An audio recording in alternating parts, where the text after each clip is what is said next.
Et bonjour, c'est Eol et j'espère que vous allez bien aujourd'hui, en ce début de semaine. Alors, on est de retour, on reprend les vidéos, ça y est, c'est reparti. On va essayer de retrouver un rythme un peu plus régulier cette fois. Parce que courant août, le plus dur d'août est passé, donc normalement ça devrait aller. Maintenant, je devrais pouvoir recommencer à faire des vidéos un peu plus souvent. Plus de temps libre notamment.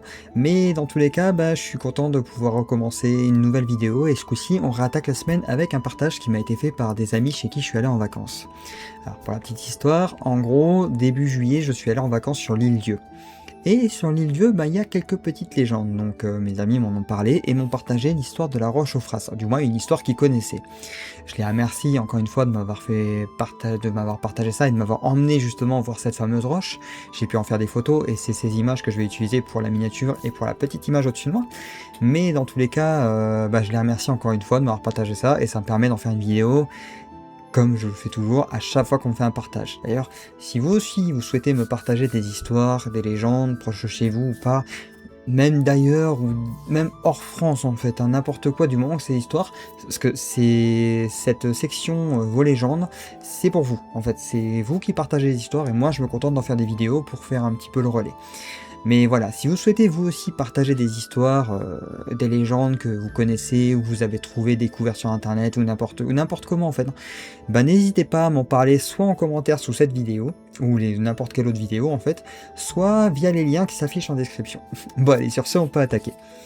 Alors la roche aux phrases. Alors, je vais dire Fra, parce que je sais plus comment ça se prononce. Si jamais c'était pas ça, m'engueulez pas.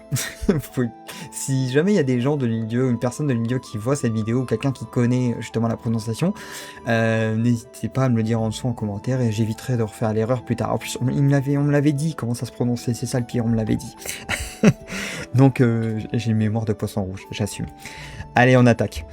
À proximité de la Meule, cette pierre est creusée de petites coupelles nommées cupules, témoignage de la présence des hommes sur l'île en des temps reculés. Mais rien ne permet de relier les pierres à cupules de Yeux au monument mégalithique édifié sur l'île. C'est la plus belle roche de ce type en Vendée. Alors oui, sur l'île Dieu, il y a pas mal de roches ici et là, on a pu en voir en se baladant un peu, moi j'ai pu en voir en me baladant un peu avec mes amis, justement sur le pourtour de l'île, on en voit pas mal, il y a même des fouilles archéologiques qui sont menées, c'est pour dire. Magnifique pierre libre, fendue en deux par la foudre et posée sur un socle rocheux d'où elle a légèrement glissé. Vous pouvez le voir là sur l'image là qui est juste à côté. En dehors des cupules de percussion, 149 signes circulaires ont donc été comptabilisés. Enfin déconnectés des cupules circulaires, plusieurs vasques allongées forment un dernier type de dépression, très probablement anthropique. Alors, je suis un idiot, j'ai absolument rien compris à ce que j'ai lu. si vous avez des connaissances en géologie, bravo à vous, déjà. Et si ça vous embête pas de m'expliquer qu'est-ce que ça veut dire, je suis curieux.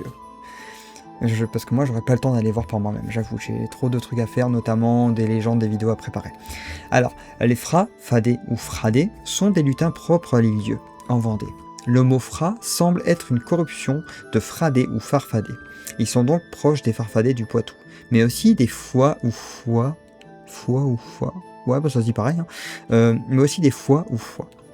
Avec le temps, ils ont été assimilés à des sorciers. Les Fras sèmeraient des herbes qui font parler des bêtes à minuit, une croyance commune à toute la Bretagne. Le mythe des Fras se rapproche d'ailleurs beaucoup de la légende bretonne des Corrigans. Alors le Corrigan, ça arrivera un jour en vidéo quand je tomberai sur le département où ça en parle le plus. Une autre tradition leur attribue une pierre levée, la roche aux Fras, au centre de l'île. Alors c'est cette fameuse roche. Un récit de la roche aux Fras a été collecté par Ogier Richard en 1883. Je n'ai pas réussi à trouver ce récit, j'avoue. Alors moi, l'histoire qu'on m'en a racontée, du moins que mes amis m'en ont raconté, et après on ira voir d'autres légendes ici. Alors, si je me rappelle bien, c'était un homme, alors je sais plus, c'était quelqu'un qui s'occupait des champs, ou... Bref, c'est un homme qui passait près de la roche aux Fras, et qui a découvert quelqu'un assis dessus. D'où les points, en fait, les petits traits, les trucs qu'on voit, qui en fait formaient les pieds du tabouret sur lequel était assis l'étrange homme. L'habitant de l'île s'est approché de cette fameuse roche pour découvrir qu'il s'agissait du diable, qui aura ensuite disparu. Alors, j'avoue que quand on m'a raconté l'histoire, c'était frais, j'ai pas pensé à la noter, mais grosso merdo, c'est un homme qui s'est approché de la pierre, qui a vu une personne étrange assise sur cette pierre, Et en s'approchant, il me semble qu'en s'approchant, je sais plus si c'était passé quelque chose entre, mais en s'approchant, l'étrange homme a disparu avec son tabouret, ne laissant que les trous dans la pierre. En gros, c'était plus ou moins ça la légende. Il y avait d'autres trucs, j'avoue que je l'ai plus en tête. J'avoue que je l'ai vraiment plus en tête parce qu'on me l'a raconté, c'était il y a 1 mois et demi. Et j'ai vraiment pas pensé à la noter sur le moment. Et j'aurais peut-être dû. D'ailleurs, j'aurais peut-être pu envoyer un message et demander si on pouvait me la redire, mais je voulais pas les embêter. Donc voilà. Donc ça sera globalement l'histoire, c'est ça. C'est que le diable était assis sur la pierre. En gros. Maintenant, il y a d'autres légendes. Et celles-là sont notées, heureusement. Légende de Vendée, les farfadets de l'île Dieu. En cette fin d'année, on aime se faire peur. Le folklore vendéen regorge de légendes et de mystères. Ça, c'est vrai.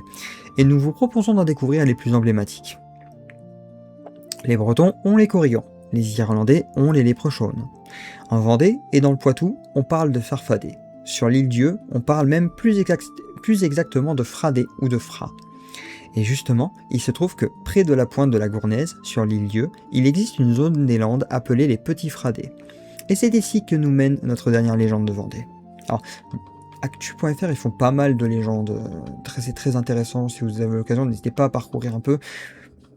Ça reste du média d'information, hein, mais ils font des fois des petites légendes comme ça et c'est très appréciable.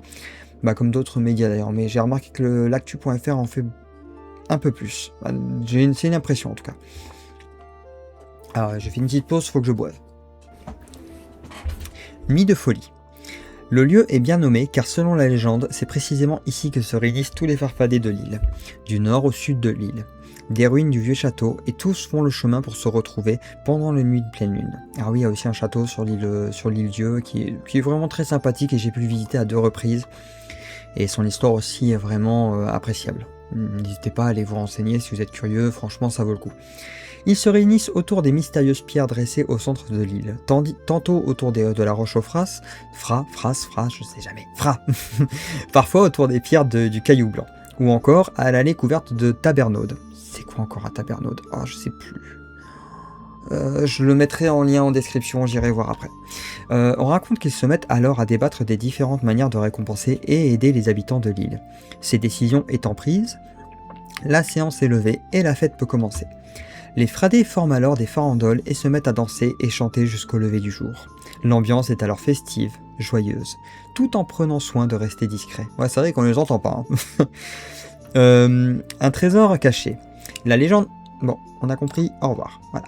La légende raconte aussi que, sur l'un des lieux de réunion favoris, les fradets ont caché un trésor. Quiconque le trouverait deviendrait immensément riche. Mais attention, car se faire surprendre à rechercher ce trésor vous conduira à une condamnation, à une étrange condamnation. Déjà une peine de je sais plus combien d'euros, et je sais plus s'il y a de la prison, mais en tout cas il y a une sacrée amende déjà. Mais les phrases sont plus violents, vous allez voir. C'est donc car se faire surprendre à rechercher ce trésor vous conduira à une étrange condamnation. Danser avec les fras, putain, j'ai envie de dire phrases à chaque fois, c'est horrible. Danser avec les fras jusqu'à un épuisement fatal. Alors, voilà pour les légendes. Alors en fait, pourquoi j'ai tendance à dire phrase? Parce que ça me fait penser à une autre créature. C'est pour ça que j'ai un peu de mal avec ça. Donc, quoi qu'il en soit, on en voit le bout de cette vidéo. J'espère que ça vous a plu. Je reprends les vidéos filmées, donc c'est vrai que comme ça faisait un petit moment, j'avoue que il faut que je reprenne l'habitude. Et j'ai plein de messages, évidemment. Ok, c'est bon. Excusez-moi. Donc je reprends l'habitude et faut que je me remette dans le bain. Parce que ça fait un petit moment que j'ai plus trop fait de vidéos filmées entre les vacances et tout ça. Donc j'espère que cette vidéo vous a plu et que vous avez passé un bon moment parce que c'est le but de ces vidéos, évidemment, passer un bon moment. Bon, d'ici là, je vous souhaite de passer un bon début de semaine et normalement je vais pouvoir prendre un rythme plus régulier comme j'ai dit en début de vidéo, je l'espère en tout cas. Donc logiquement, prochaine vidéo prévue pour jeudi-vendredi. Allez, sur ce, je vous souhaite un bon début de semaine encore une fois, passez une très bonne fin de journée et à très vite.